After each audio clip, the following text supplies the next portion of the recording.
couple of years ago, I wrote a book called Redwood to Deadwood. A 53-year-old dude hitchhikes around America again. And during that hitchhiking trip around the country where I spent 4 months on the road, that was really the first time I spent any time in the area north of San Francisco. But here's what you learn if you've never been there. You learn this within 10 minutes of entering that space, is that everything in the whole town, the life is centered around growing and using pot.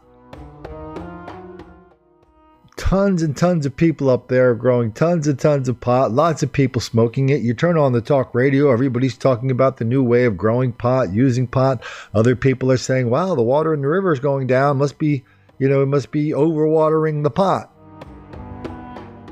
But another fact of life in growing large quantities of pot is you get large quantities of the fellas constantly making forays into that area to rob and kill the people who grow the pot. But now it's spreading not just from the people who are growing it and who have it, it's also spreading to their neighbors. Here's two recent stories in that area of lots of bad business from the fellas in the otherwise tranquil land of Northern California. Tactical teams on the hunt for multiple armed and dangerous suspects after 3 violent home invasion robberies in the North Bay. SWAT teams from 4 different agencies spent hours going door to door. Well, right now, they're still looking for 5 different suspects. People in Novato's Wood Hollow neighborhood had to shelter in place for much of the day today as police scoured the area. KPIX5 reporter Emily Turner is there now. Emily? Ken, this was the epicenter of that manhunt for more than 8 hours today. Police have packed up and left just recently. They say the folks who live in this neighborhood are safe. They are sure that these suspects are not here. However, they still are on the loose and they are still to be considered armed and dangerous. It all started in this Petaluma neighborhood shortly after 3 a.m. when deputies say an armed group of 9 people broke into several homes demanding pot. These suspects went door to door, kicking in doors. They tied up at least one person, pistol whipped them. They're looking for marijuana. However, none of the 3 homes that they're involved were selling, growing, involved in the marijuana industry in any way. Off camera, neighbors say there used to be a marijuana grow here, but it moved a few months ago. And in this satellite image, you can clearly see what looks like marijuana plants growing inside of a fenced area. So when the suspects didn't find what they were after, deputies say they left the neighborhood, refusing to pull over for police and instead leading them on a chase. One car pulled over at the San Marin exit on 101 southbound, where deputies say the group ran into the Wood Hollow Drive neighborhood. There were guns located in the van. At least three guns were located in or around the minivan at the side of the traffic stop here at 101 and San Marin. And so we are considering them armed and dangerous. The second car fled into the Novato Costco parking lot, where deputies did arrest 4 people. They say some of them flew in from North Carolina to steal marijuana. It's cheap, it's easy to get, there's a lot of it, and they can rip it off here in California and take it across state lines and sell it in different states where it's illegal and make 2 to 3 times the profit. And this is not the first time something like this has happened in Sonoma County. In fact, less than a month ago, a very similar story. People from out of town, from the East Coast, flew in to commit a similar crime. And I talked to the Sonoma County Sheriff's Office about whether or not this is a trend and what people need to know about that. We have that story coming up tonight at 6. Guys? Yeah, Emily, do the deputies have any idea what connection all these people have to Sonoma in particular?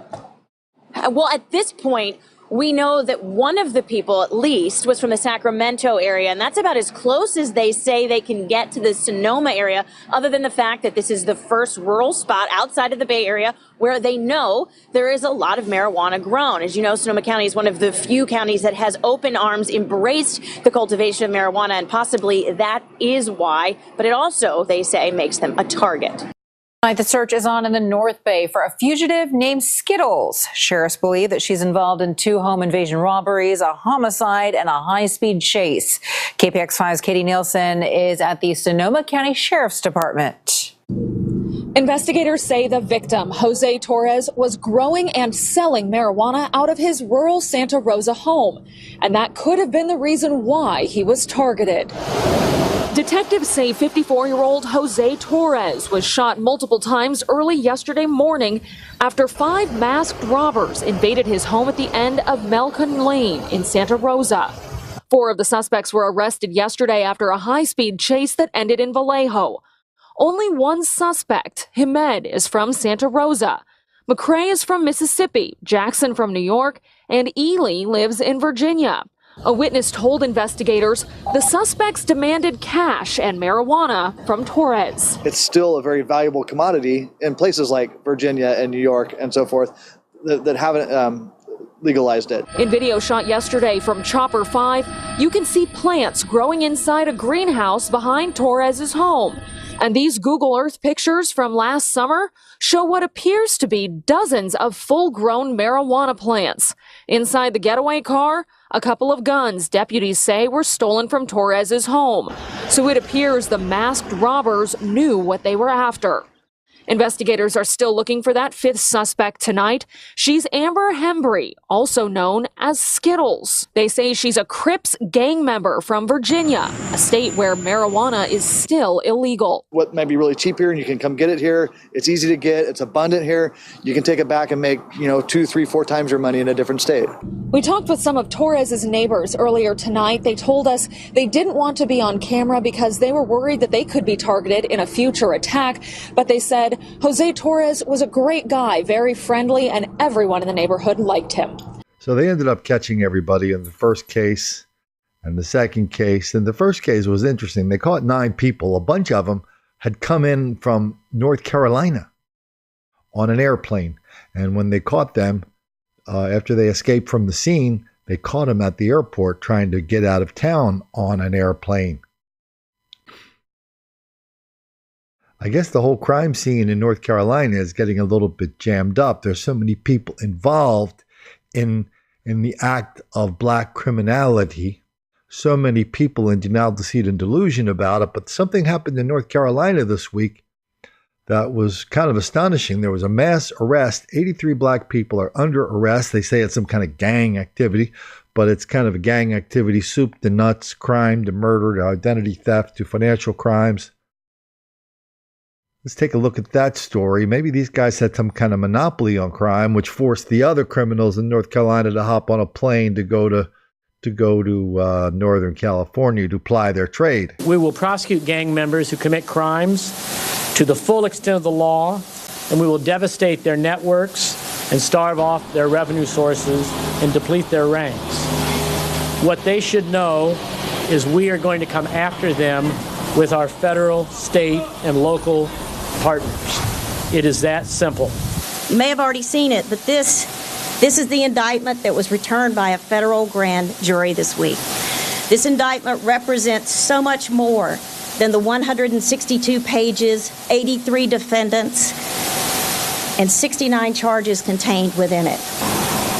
This indictment represents 6 dead, 9 attempted murders, robberies, guns, drug distribution.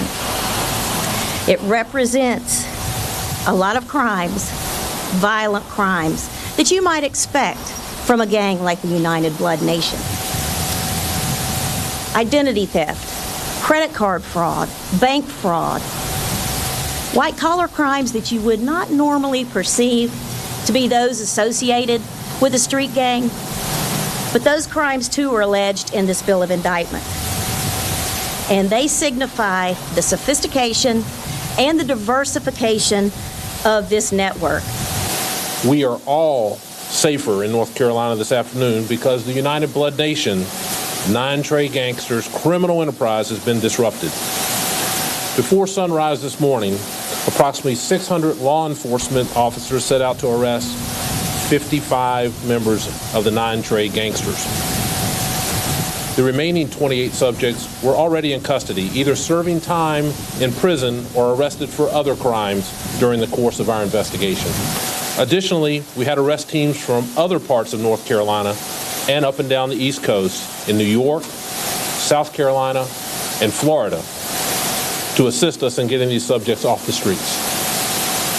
As of right now, of the 83 indicted subjects, 73 of them are in custody and 10 are actively still being sought.